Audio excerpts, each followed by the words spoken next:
Welcome to back my YouTube channel Chandra ji maths वाला। मैं हूं गुलाब सर और आज की वीडियो में हम लोग देखने वाले हैं क्लास 10th विज्ञान बोर्ड एग्ज़ाम 2023 के लिए रसायन विज्ञान, जीव विज्ञान और भौतिक विज्ञान, इन तीनों ही विज्ञानों से 20 अंक का बहुविकल्पीय प्रश्न। और ध्यान देखिए बच्चों यहाँ पर कि इसमें हम लोग क्या करेंगे, इसमें हम लोग जीव विज्ञान, रसायन विज्ञान का बहुविकल्प प्रश्न देखबे करेंगे, साथ में भौतिक विज्ञान के कुछ न्यूमेरिकल प्रश्न भी आते हैं, उन्हें भी इस वीडियो में देख लेंगे। यानी कि न्यूमेरिकल प्रश्न के साथ में क्या किया हूँ, 20 बहुविकल्पी प्रश्नों को बनाया हूँ। ठीक है बहादुरों, ठीक है सर। आगे देखिए, अगर हम बात करें बच्चों, तो जो 27 फरवरी को आपका बोर्ड का एग्ज़ाम होने वाला है बच्चों, उस बोर्ड एग्ज़ाम में ये प्रश्न आपका आना तय है। ओके, तो ध्यान दीजिए बच्चों, अगर इस वीडियो को आप अंत तक देख लेते हैं ना, तो आप क्या करेंगे, 70 में से आपका 20 अंक जरूर आ जाएगा। ठीक है बच्चों, तो ज़्यादा समय नहीं लेंगे आपका, शुरू करते हैं हम क्वेश्चन की तरफ। तो देखिए बच्चों, इस वीडियो का जो पहला प्रश्न है वो कह रहा है यहाँ पर कि जिंक प्लस कॉपर सल्फेट का हम लोग जो अभिक्रिया यहाँ पर करा रहे हैं, तो यहाँ देखिए क्या बन रहा है, जिंक सल्फेट प्लस कॉपर किस प्रकार की रासायनिक अभिक्रिया है।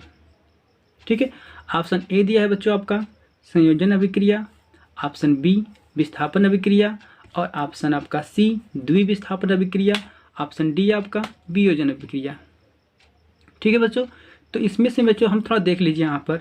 देखिए बच्चों, यहाँ पर जो जिंक आपका है ना, वो जिंक क्या किया है, देखिए तो ये कॉपर सल्फेट को क्या किया है, कॉपर को इसके स्थान से हटा दिया है, हटा कर देखिए खुद यहाँ पर सल्फेट के साथ में आ गया है जिंक, यानी कि क्या किया है, ये अपने स्थान से इसको विस्थापित कर दिया है। ठीक है, यानी एक ही स्थान से। तो इसे हम लोग क्या करेंगे बच्चों, ये जो हमारा जो है ना अभिक्रिया, वो क्या है बच्चों, तो ये आपका option B is the correct answer, यानी कि ये आपका विस्थापन अभिक्रिया है। ठीक है बच्चों, यानी कि ये तीनों अभिक्रिया आपके नहीं हैं। चलिए देखते हैं नेक्स्ट प्रश्न को बच्चों। देखिए प्रश्न दूसरा कह रहा है आपका, पादपों में प्रकाश संश्लेषण द्वारा भोजन का निर्माण होता है।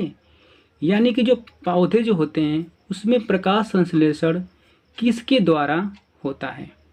तो बच्चों ऑप्शन ए दिया है जड़ में, ऑप्शन बी पत्ती में, ऑप्शन सी तने में, ऑप्शन डी पुष्प में। तो इस प्रश्न का सही आंसर बच्चों आपका B is the correct answer. Okay, यानी कि पौधों में प्रकाश संश्लेषण द्वारा जो भोजन का निर्माण होता है बच्चों, वह क्या होता है, पत्तियों के द्वारा होता है। ठीक है, चलिए देखते हैं नेक्स्ट प्रश्न को हम लोग। अब देखिए हम लोग का जो तीसरा प्रश्न है वो कह रहा है, मनुष्य के लार में पाया जाता है। ओके, यानी कि मनुष्य के लार में क्या पाया जाता है बच्चों, option A ptyalin, option B lysozyme, option C pepsin, option D दोनों, यानी कि ए और बी दोनों। तो देखिए बहादुरों, हम बता दें कि मनुष्य का जो लार होता है, ठीक है, यानी कि भोजन के साथ में क्या जाता है, अंदर जाता है भोजन में मिलकर। तो लार में जो पाया जाता है वो आपका टाइलिन और लाइसोजाइम दोनों पाए जाते हैं, यानी कि हम कह सकते हैं कि option D is the correct answer. Okay बच्चों, अगर सिंगल हम बोलें कि लाइसोजाइम पाया जाता है तो नहीं, सिंगल ये नहीं पाया जाता है, टाइलिन भी अकेला नहीं पाया जाता है, पेप्सिन भी नहीं पाया जाता है, ये दोनों ही साथ में होते हैं। ठीक है बहादुर, ठीक है सर। आगे देखिए नेक्स्ट प्रश्न को। प्रश्न 4 कह रहा है आपका, यकृत, इसे हम लीवर कहते हैं, स्रावित करता है, यानी कि यकृत से क्या स्रावित होता है। ऑप्शन ए लार, ऑप्शन बी अग्नाशय रस, ऑप्शन सी जठर रस, ऑप्शन डी पित्त रस। ओके, तो मैं बता दूं बहादुरों, इसका जो करेक्ट आंसर है वो क्या है आपका पित्त रस। पित्त रस is the correct answer. Okay, और आपके जो आपके तीनों ऑप्शन है क्या है बच्चों, रॉन्ग है। यानी यकृत में आपका, यानी कि लीवर में पित्त रस स्रावित होता है। चलिए हम लोग देखते हैं अब अगले प्रश्न को। हम लोग का जो 5वां प्रश्न है बच्चों वो कह रहा है, सूची ए तथा बी का मिलान करें। ये देखिए यहाँ पर सूची ए दिया है, यहाँ पर सूची बी। सूची ए में क्या किया है बच्चों, यहाँ पर ए दिया है एमाइलेज, बी पित्त लवण, सी रेनिन, डी पेप्सिन, और आपको सूची बी से मिलाना है। यानी कि आप इसका पहला दिया है प्रोटीन्स, दूसरा दिया आपका है दूध protein, option C starch, option आपका चौथा जो दिया है आपका लिपिडेस, ठीक है, लिपिड्स। यानी कि इनको बच्चों क्या करना है, ऑप्शन सूची ए से सूची बी को मिलान करना है। तो मैं बता दूं बच्चों इसमें का जो करेक्ट आंसर होगा, देखिए ध्यान से आप, अगर मैं बच्चों बात करूं कि ए को यानी कि एमाइलेज को, देखिए बच्चों एमाइलेज जो होता है ना वो बच्चों संबंधित होता है आपका स्टार्च से। यानी कि हम कह सकते हैं कि ए के हम लोग क्या करेंगे, ए को हम लोग बच्चों 3 से मिला देंगे, ठीक है बच्चों, ठीक है सर। उसके बाद देखिए अगर हम बात करें पित्त लवण की, किसकी बच्चों, पित्त लवण की, तो पित्त लवण जो है ना वो बच्चों आपका लिपिड्स से संबंधित है। यानी कि हम कह सकते हैं यहाँ पर जो बी है ना बच्चों उसका मिलान किससे कर देंगे हम लोग, तो 4 से। यानी कि पित्त लवण आपका लिपिड से संबंधित है। और हम बात करें बच्चों रेनिन की, तो रेनिन किससे संबंधित है, तो रेनिन बहादुर आपका दुग्ध प्रोटीन से संबंधित है। यानी कि आपका जो सी आपका है संबंधित है किससे है बच्चों, तो रेनिन आपका 2 से, यानी कि सी आपका सेकेंड से संबंधित है, ठीक है बच्चों, ठीक है सर। आगे देखिए आपका जो कितना बचा आपका, तो मेरे प्यारे बच्चों आपका डी बच गया, ठीक है, यानी पेप्सिन। तो पेप्सिन आपका किससे संबंधित है, प्रोटीन से। यानी कि डी आपका किस संबंधित रहेगा बच्चों, तो ये रहेगा आपका फर्स्ट से, ठीक है। तो देखिए बच्चों सूची हम मिला सकते हैं, ठीक है, हम यहाँ पर ज़्यादा इसको काटपीट नहीं कर रहे हैं। यानी कि ए आपका रहेगा संबंधित किससे, स्टार्च से एमाइलेज, और पित्त लवण रहेगा आपका लिपिड से, और आपका रेनिन रहेगा दूध प्रोटीन से, ऑप्शन आपका डी रहेगा यानी कि पेप्सिन प्रोटीन से, ठीक है। तो चलिए बच्चों हम देखते हैं अब नेक्स्ट प्रश्न को। प्रश्न हमारा छठा क्या कह रहा है, कह रहा है किसे ऊर्जा का सिक्का या मुद्रा के नाम से जाना जाता है, ठीक है। यानी कि आपको बताना इसमें से किसको ऊर्जा का सिक्का कहा जाता है। Option A ADP, option B ATP, option C AMP, option D pyruvic अम्ल। तो इसका सही आंसर है बच्चों option B is the correct answer. यानी कि एटीपी को कहा जाता है ऊर्जा का सिक्का, इसे आप मुद्रा भी कह सकते हैं, ठीक है, एटीपी। बाकी 3 क्या रहेंगे बच्चों, आपको रॉन्ग आपके ऑप्शन है, ठीक है बच्चों, ठीक है सर। नेक्स्ट प्रश्न देखिए आपका 7वां प्रश्न कह रहा है हीमोग्लोबिन महत्वपूर्ण भूमिका निभाता है। यानी कि हीमोग्लोबिन जो है वो महत्वपूर्ण भूमिका कहाँ निभाता है। ऑप्शन ए श्वसन में, ऑप्शन बी उत्सर्जन में, ऑप्शन सी पाचन में, ऑप्शन डी आपका पोषण में, ठीक है। तो मैं बहादुर इसका जो करेक्ट आंसर है वो आपका है श्वसन में। यानी कि हम कह सकते हैं option A is the correct answer. बाकी आपकी ये 3 है आपके गलत हैं, ठीक है बच्चों, ठीक है सर। आगे देखिए हम लोग का 8वां जो प्रश्न है वो कह रहा है मानव में गैसों का आदान प्रदान, देखिए यहाँ पर खाली स्थान दे दिया है में होता है। यानी कि जो मानव में जो गैसों का आदान प्रदान होता है, यानी कि गैसों को आदान यानी गैसों को लेना और छोड़ना किस में होता है। ऑप्शन ए कूपिका में, ऑप्शन बी कंठ में, ऑप्शन सी श्वास नली में, ऑप्शन डी ब्रोनकाई में।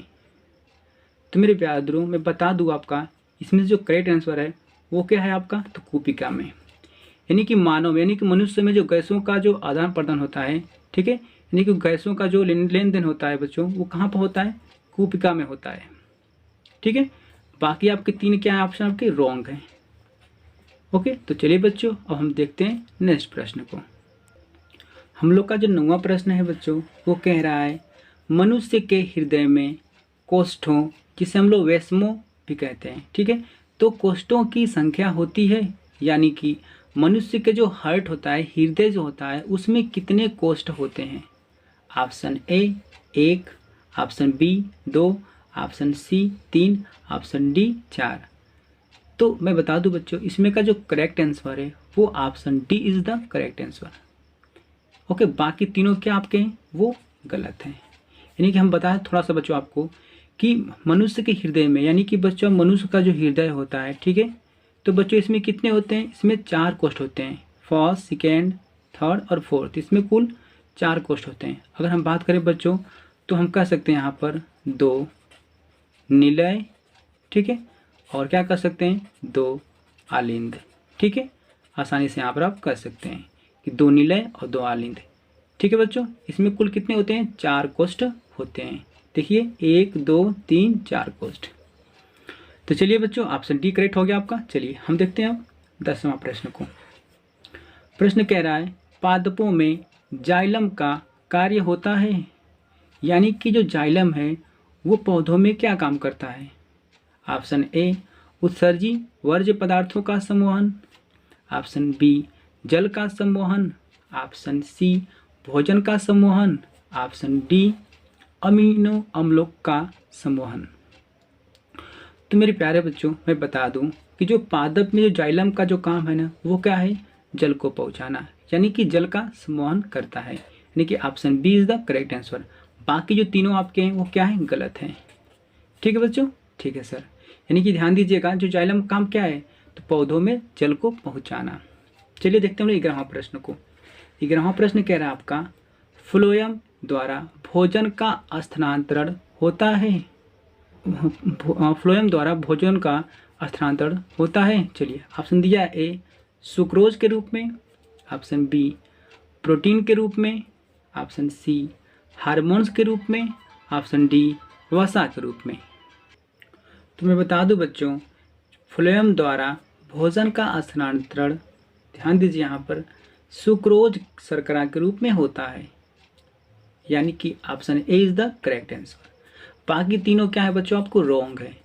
यानी कि फ्लोएम द्वारा भोजन का स्थानांतरण किसके रूप में होता है, तो सुक्रोज शर्करा के रूप में होता है। ठीक है बच्चों, चलिए हम लोग आगे देखते हैं नेक्स्ट प्रश्न को। देखिए 12वां प्रश्न क्या कह रहा है आपका, कह रहा है मूत्र निर्माण होता है, यानी कि यूरिन का निर्माण कहाँ पर होता है। ठीक है बच्चों, तो ध्यान दीजिए ऑप्शन ए दिया है वृक्क में, ऑप्शन बी यकृत में, ऑप्शन सी प्लीहा में, ऑप्शन डी हृदय में। तो इसका करेक्ट आंसर क्या है बच्चों, तो इसका करेक्ट आंसर है option A is the correct answer, यानी कि वृक्क में, यानी कि इसे हम कहते हैं किडनी में। ठीक है बच्चों, बाकी तीनों क्या आपके हैं, रॉन्ग हैं। ठीक है, यानी कि मूत्र का निर्माण वृक्क में होता है। चलिए बहादुरों अगला प्रश्न देख लेते हैं हम लोग। ऑप्शन प्रश्न आपका 13वां कह रहा है एक उत्तल दर्पण की फोकस दूरी 20 सेंटीमीटर है, उसकी वक्रता त्रिज्या होगी। तो ध्यान दीजिए बच्चों यहाँ पर देखिए क्या दिया है बच्चों, फोकस दूरी दिया है, यानी कि हम थोड़ा रफली यहाँ पर कर लेते हैं सॉल्व। यानी कि यफ दिया है कितना बच्चों आपका 20 सेंटीमीटर। ठीक है, उसकी वक्रता त्रिज्या पूछ रहा है, यानी कि आर आपसे पूछ रहा है बच्चों। ठीक है, R is the question mark.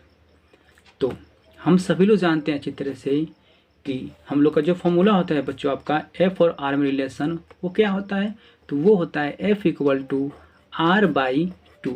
ठीक है बच्चों, ये क्या होता है, रिलेशन होता है। ठीक है बच्चों, ठीक है सर। उसके बाद ध्यान दीजिए यहाँ पर कि हम बात करें उत्तल दर्पण में, तो उत्तल दर्पण में बच्चा जो आपका ये ध्यान दीजिए जो फोकस दूरी होती है वो पॉजिटिव होती है। कैसी होती है बच्चों, तो पॉजिटिव होती है। और हम बात करें बच्चों कि उत्तल दर्पण में, ठीक है किसकी बच्चों, उत्तल दर्पण में अगर हम बात करें किसकी वक्रता त्रिज्या की, तो ये भी कैसी होती है बच्चों, तो ये भी आपकी पॉजिटिव होती है। ठीक है, चलिए वैल्यू को रख लेते हैं यहाँ पर। देखिए यफ कितना है बच्चों आपका, तो 20 दिया है, इक्वल टू आर कितना दिया आपका है, तो आर तो पूछ रहा है हमसे, बटे में कितना आपका 2। अब यहाँ पे 1 मान लीजिए, और बच्चों एक का देखिए धीरे गुना कर लीजिए, तो 2 से गुना करेंगे 20 में, तो 2 यानी 20 दुना क्या हो जाएगा आपका 40। ठीक है बच्चों, ठीक है सर। 1 से गुना करेंगे आर में तो आर मिलेगा। ठीक है, यानी कि बच्चों ये प्लस माइनस आपको लगाना पड़ेगा, यानी कि प्लस माइनस ध्यान नहीं देंगे तो आपका रॉन्ग हो सकता है। क्यों रॉन्ग हो सकता है बता दो बच्चों, क्योंकि उत्तल दर्पण में क्या था आपका आर पॉजिटिव था, लेकिन ध्यान दीजिए अगर हम बात करें अवतल दर्पण में तो यही आर आपका यानी कि वक्रता त्रिज्या कैसी होती है, निगेटिव होती है। इसीलिए यहाँ पर आपको चिन्ह का ध्यान देना पड़ेगा। तो यानी कि यहाँ बच्चों जो आंसर आएगा ना वो आपका देखिए प्लस में आएगा, कितना आपका 40 सेंटीमीटर। देखिए इसमें से ऑप्शन कौन सा सही आएगा आपका, तो option A 10 centimetre, option B 20 centimetre, option C आपका 40 सेंटीमीटर, ऑप्शन डी आपका 80 सेंटीमीटर। तो बच्चों हम देख चुके हैं यहाँ पर कि ऑप्शन सी इज द क्या आपका राइट आंसर, क्योंकि 40 सेंटीमीटर हम लोग का आंसर सही है। बाकी तीनों क्या आपके रॉन्ग है। ठीक है बच्चों, ठीक है सर। चलिए हम देखते हैं हम अगले प्रश्न को। तो देखिए बहादुरों हम लोग का जो 14वां प्रश्न है वो कह रहा है एक अवतल दर्पण की वक्रता त्रिज्या 20 सेमी है, इसकी फोकस दूरी होगी। ऑप्शन बच्चों ए दिया है आपका 20 centimetre, option B -10 cm, option C 40 centimetre और ऑप्शन डी आपका 10 सेंटीमीटर। ठीक है बच्चों, यानी कि -20 सेंटीमीटर सही है कि -10 सेंटीमीटर सही है कि 40 सेंटीमीटर सही है कि 10 सेंटीमीटर है।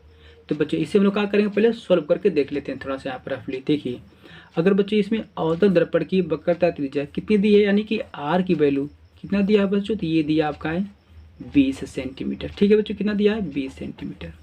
इसकी फोकस दूरी पूछ रहा है, यानी कि एफ की वैल्यू आपसे क्या कर रहा है बच्चों, आपसे पूछ रहा है। ठीक है, यानी क्वेश्चन मार्क। तो हम लोग अच्छी तरह से जानते हैं बच्चों कि एफ और आर में क्या रिलेशन होता है, तो ये होता है F equal to R by कितने बच्चों आपका 2। ये होता है रिलेशन एफ और आर में। तो देखिए बच्चों, यहाँ पर हम बात करें कि अवतल दर्पण में जो वक्रता त्रिज्या होती है वो कैसी होती है बच्चों, तो निगेटिव होती है, और फोकस दूरी कैसी होती है, पॉजिटिव होती है। ठीक है, तो चलिए बच्चों अब वैल्यू को पुटअप करते हैं। एफ का तो बच्चों एफ ही रहेगा आपका। ठीक है, आर कितना रखेंगे बच्चों, तो आर रखेंगे हम -20। बच्चों माइनस कहाँ से आया है, तो ध्यान दीजिए, अवतल दर्पण में जो वक्रता त्रिज्या होती है बच्चों कैसी होती है, निगेटिव होती है, माइनस होती है, तो इसलिए हम माइनस यहाँ पर लगा दिए। ठीक है, चलिए तो आर का मान कितना रख देंगे बच्चों, रख देंगे आप -20 बटे में कितना हम रख देंगे 2, यानी 2 तो पहले दिया था आपका। ठीक है, फॉर्मूले में काट लेंगे तो 2 दहा में 20, यानी कितना जगह बच्चों आपका -10 सेंटीमीटर। तो हम लोग का बच्चों देखिए B is the correct answer. बाकी आपके ये तीनों क्या है, रॉन्ग है। ठीक है बच्चों, ठीक है। तो चलिए हम लोग देखते हैं अब अगले प्रश्न को। हम लोग का जो 15वां प्रश्न है बच्चों, वो कह रहा है एक लेंस की क्षमता +1 डायोप्टर है तो इसकी फोकस दूरी होगी। चलिए देख लेते हैं इसकी फोकस दूरी को। ध्यान दीजिए बच्चों, यहाँ पर हम इसको कैसे सॉल्व करेंगे। सबसे पहले देखिए दिया है एक लेंस की क्षमता कितनी है, +1 डायोप्टर है। हम जानते हैं बच्चों लेंस की क्षमता को दर्शाते हैं किससे, P से, और P कितना दिया है बच्चों, तो ये दिया है +1 डायोप्टर। ठीक है बच्चों, कितना दिया है, तो ये दिया है आपका 1 डायोप्टर। ठीक है बच्चों, ठीक है सर। आगे देखिए इसकी फोकस दूरी पूछ रहा है, यानी कि बात करें तो बच्चों एफ की वैल्यू क्या कर रहा है, आप आपसे पूछ रहा है। ठीक है, तो देखिए बच्चों ध्यान से, यहाँ पर P देकर आपसे एफ पूछ रहा है, तो प्रश्न बहुत ही आसान आपका है, इसे तुरंत आप सॉल्व कर लेंगे। कैसे, देखिए ध्यान से, अगर हम बच्चों P और F की बात करें रिलेशन की, संबंध की, तो ये देखिए बच्चों होता है P इक्वल टू 100 बाई कितना बच्चों आपका एफ। ठीक है बच्चों, इतना होता है। ठीक है बच्चों, ठीक है। अब ध्यान दीजिए यहाँ पर ये कब होता है आपका, तो देखिए बच्चों ध्यान से, यहाँ पर जब क्या हो, जब सेमी में हो आपका। ठीक है, यानी सेंटीमीटर में बच्चों फॉर्मूला की बात करें तो कितना होता है, तो सेंटीमीटर में बच्चों जब फॉर्मूला की बात करें तो ये होता है P इक्वल टू 100 सेंटीमीटर बटा में F। ओके बच्चों, ये क्या होता है, फॉर्मूला होता है PF में संबंध में। आप देखिए यहाँ पर कितना दिया P बच्चों, तो P यहाँ पर दिया आपका है 1, यानी कि 1 डायोप्टर इक्वल टू बच्चों कितना लिखेंगे 100 बटे में कितना बच्चों आपका F। ठीक है, अब देखो जी F का हम लोग क्या करते हैं, गुना कर देते हैं, तो F से गुना करेंगे बच्चों 1 में, तो कितना मिलेगा आपको बताइए। देखिए बच्चों यहाँ पे मिल जाएगा आपको 1, F से गुना 1 में करेंगे तो F मिलेगा बराबर बच्चों कितना आपको हो जाएगा आपका 100 सेंटीमीटर। ठीक है बच्चों, ठीक है सर। तो बच्चों प्रश्न बहुत ही आसान था आपका। ठीक है, क्या किया आप, तो बच्चों देखिए यानी कि आपका दिया था लेंस की क्षमता 1 डायोप्टर, एफ आपसे पूछ रहा था, तो हम जानते हैं कि P और F में संबंध कितना होता है, तो P equal to 100 by F। और ध्यान दीजिए बच्चों ये कब होता है, जब आपका कैसे और सेंटीमीटर में आप लेंगे तब। ठीक है, यानी कि इस फोकस को। ठीक है, ठीक है बच्चों। तो देखिए बच्चों P की वैल्यू 1 दिया था आपको, इक्वल टू 100 को 100 रखे हैं, ये आपको F रहने दिए हैं। ठीक है बच्चों, उसके बाद F से गुना कर दिए 1 में, तो यहाँ पर F हो गया है, और यहाँ पर आपका 100 बच गया है कि 100 सेंटीमीटर आपका हो जाएगा। ठीक है बच्चों, यानी कि ऑप्शन कौन सा सही होगा बच्चों, तो option B is the correct answer. बाकी ये तीनों क्या होंगे बच्चों, आपको रॉन्ग हो जाएंगे। ठीक है बच्चों, ठीक है सर। अब देखिए हम लोग नेक्स्ट प्रश्न को देखते हैं। अगला जो प्रश्न हम लोग का है वो कह रहा है 16वां, मानव नेत्र द्वारा वस्तु का प्रतिबिंब बनता है। ओके बच्चों, यानी कि मानव नेत्र में वस्तु का प्रतिबिंब कहाँ बनता है। फिर से देखिए बच्चों, या करके प्रश्न ऐसे पूछ सकता है आपसे एग्जाम में, मनुष्य की स्वस्थ नेत्र में प्रतिबिंब बनता है। यानी कि बच्चों अगर हम बात करें कि हम लोग के आंखों में प्रतिबिंब कहाँ बनता है, तो ऑप्शन ए दिया है कार्निया पर, ऑप्शन बी आइरिस पर, ऑप्शन सी पुतली पर, ऑप्शन डी रेटिना या दृष्टि पटल कह सकते हैं। ठीक है बच्चों, दोनों एक ही नाम है। तो चलिए बच्चों, इस ऑप्शन चारों में से कौन सा करेक्ट है आपका? तो मैं बता दूं बच्चों, आपका यानी कि मानव नेत्र का द्वारा जो वस्तु का प्रतिबिंब बनता है वो बच्चों बनता है आपका रेटिना पर, ठीक है, जिसे हम दृष्टि पटल भी कहते हैं। तो option D is the correct answer. यानी कि अगर हमारी आंखें स्वस्थ है बच्चों, ठीक है, तो स्वस्थ नेत्र में प्रतिबिंब कहाँ बनेगा? तो रेटिना बनेगा। बाकी 3 क्या है बच्चों आपकी? ये रॉन्ग है। ठीक है बच्चों, ठीक है सर। आगे देखते हैं बच्चों 17वां प्रश्न को। बच्चों 17वां कह रहा है आपका, स्वस्थ आँखों के लिए स्पष्ट दृष्टि की न्यूनतम दूरी होती है। यानी कि अगर आप लोग किसी वस्तु को साफ साफ देखना चाहते हैं, स्पष्ट तरीके से पढ़ना चाहते हैं, तो आपके आंखें के लिए सबसे स्पष्ट दृष्टि की न्यूनतम दूरी कितनी हो सकती है? तो मेरे प्यारे बच्चों, ऑप्शन ए दिया है 25 metre, option B 2.5 centimetre, option C 25 centimetre, option D 5 metre. तो मेरे प्यारे बच्चों, मैं बता दूं कि अगर आपको किसी वस्तु को खूब स्पष्ट रखकर अपने सामने पढ़ना है, ठीक है, आपको साफ साफ दिखाई दे, तो उसकी न्यूनतम दूरी जो होती है बच्चों, वो होती है आपकी 25 सेंटीमीटर। तो option C is the correct answer. ठीक है बच्चों, ये बाकी क्या आपके रॉन्ग हैं। ठीक है बच्चों, याद रखिएगा कि स्वस्थ आंखों के लिए जो स्पष्ट दृष्टि की यानी जो साफ साफ देखने की जो आपकी न्यूनतम दूरी होती है बच्चों, वो होती है आपकी 25 सेंटीमीटर। ठीक है बच्चों, अब हम लोग देखते हैं अगले प्रश्न को। तो देखिए बच्चों, हम लोग का 18वां जो प्रश्न कह रहा है वो कह रहा है, स्वस्थ नेत्र के लिए दूर बिंदु स्थित होता है। ओके बच्चों, अभी अभी बच्चों इसके पहले हम लोग देखें 17वां प्रश्न को, निकट बिंदु यानी कि निकट वस्तु, ठीक है बच्चों, कहाँ पर होती है? तो हम देखे थे 25 सेंटीमीटर, लेकिन यहाँ पर कह रहा है कि स्वस्थ नेत्र के लिए दूर बिंदु कहाँ पर स्थित होता है बच्चों? ठीक है, तो ऑप्शन ए दिया है 25 सेंटीमीटर पर, ऑप्शन बी दिया है 50 सेंटीमीटर पर, ऑप्शन सी दिया है 100 सेंटीमीटर पर, ऑप्शन डी दिया है बच्चों अनंत पर। ठीक है, तो मैं बता दूं बच्चों, इसमें से जो करेक्ट आंसर है आपका वो है आपका D is the correct answer. क्यों? क्योंकि स्वस्थ नेत्र के लिए जो दूर बिंदु जो स्थित होता है वो कहाँ पर होता है? अनंत पर होता है। ठीक है, यानी कि आपकी आंखें जहाँ तक देख सकती है साफ साफ, वही आपका होता है अनंत बिंदु। ठीक है, तो अनंत पर। बाकी तीनों क्या है बच्चों? आपके रॉन्ग है। चलिए हम देखते हैं अगले प्रश्न को।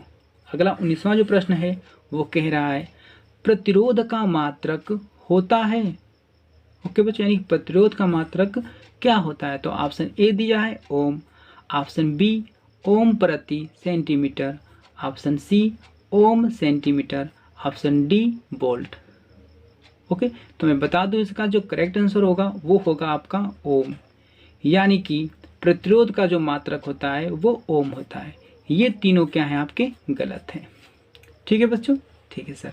अब देखिए इस वीडियो का बच्चों लास्ट प्रश्न है। ठीक है, देखिए एक प्रश्न कह रहा है आपका, बिजली के बल्ब में तंतु होता है। तो देखिए बच्चों, यहाँ पर हम बात करें हम लोग इसकी बल्ब की। ठीक है, तो देखिए बच्चों, ये बल्ब जो होते हैं ना, इसको जो तंतु लगे होते हैं ऐसे स्प्रिंग के जैसा होता है, स्प्रिंग के जैसा। ठीक है, तो इसी की बातें कर रहा है कि ये जो तंतु लगे होते हैं बच्चों, ठीक है, तंतु ये किसके बने होते हैं तंतु आपके? तो मैं बात करूँ बच्चों, तो बिजली के बल्ब में जो तंतु बने होते हैं, ठीक है, वो बने होते हैं आपका option B is the correct answer, यानी कि टंगस्टन का। ठीक है, ए आपका लोहा था, सी आपका तांबा था और डी आपका पीतल था। ठीक है बच्चों, और बी आपका टंगस्टन था। तो सिंपल से बात है बच्चों, जो बिजली के जो बल्ब के जो तंतु होते हैं ना, वो क्या होते हैं? टंगस्टन के बने होते हैं। ठीक है, तो बाकी ये तीनों क्या आपके हैं? गलत हैं। तो मेरे प्यारे बच्चों, ये आपका 20 प्रश्न यहाँ पर समाप्त हुआ। ठीक है, आप इस वीडियो को अंत तक देखें हैं तो उसके लिए बहुत बहुत धन्यवाद आपका। और ये बच्चों वीडियो सच में कह रहे हैं कि बहुत ही ज़्यादा इंपॉर्टेंट है। ठीक है, तो आप लोग क्या करेंगे, इस पूरे प्रश्न को अपने बोर्ड एग्जाम जब देने जाएंगे तो इसे देखकर जरूर जाइएगा।